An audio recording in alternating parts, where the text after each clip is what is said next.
আপনি যদি আপনার জীবনে সফলতা পেতে চান তাহলে জীবনে একলা চলুন ভাই। আর একটা কথা মনে রাখবেন, জীবনে যখন আপনি একলা পথ চলা শিখবেন আপনাকে আর কেউ ঠেকাতে পারবে না। যখন আপনি সঙ্গ দিয়ে চলবেন, মনে রাখবেন আপনি যতই উপরে ওঠেন না কেন আপনাকে নামানোর জন্য 10 জন লাগবে না, মাত্র একটা মানুষ হলেই আপনাকে নামিয়ে দিবে। তাই জীবনে ভালো কিছু করতে গেলে, ভালো কাজে সাফল্য হতে গেলে আপনাকে একলা চলতে হবে। আর বিশ্বাসটা সবসময় নিজের উপরে রাখতে হবে, কোনো মানুষের উপর রাখা যাবে না, আর উপরে আল্লাহর উপর রাখতে হবে।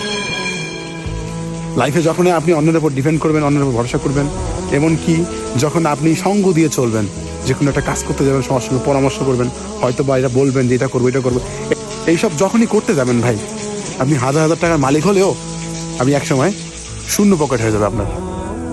তাই জীবনে সঙ্গ জিনিসটা থেকে কম থাকবেন, একলা চলবেন। যেখানে মনে হচ্ছে যে আমি একলা যেতে পারবো না, নিজের মনের প্রতি নিজের প্রতি বিশ্বাস রাখতে হবে, আমি যাইতে পারবো। যখন আমি অন্যের উপর ডিপেন্ড করবেন যে আমাকে এই রাস্তাটা পার হইতে একটা লোক লাগবে, আমি এই গভীর জঙ্গল দিয়ে যেতে পারবো না, বা এই রাতে এত গভীরে আমি যেতে পারবো না, তাহলে আপনি মনে করবেন আপনি আর জীবনে আপনার সফলতা দেখা পাবেন না। আর এক ছোটবেলা থেকে একটা কথা আমি জেনে আসছি, যে যত দূর অন্ধকার পথ পেরিয়ে একাই যাবে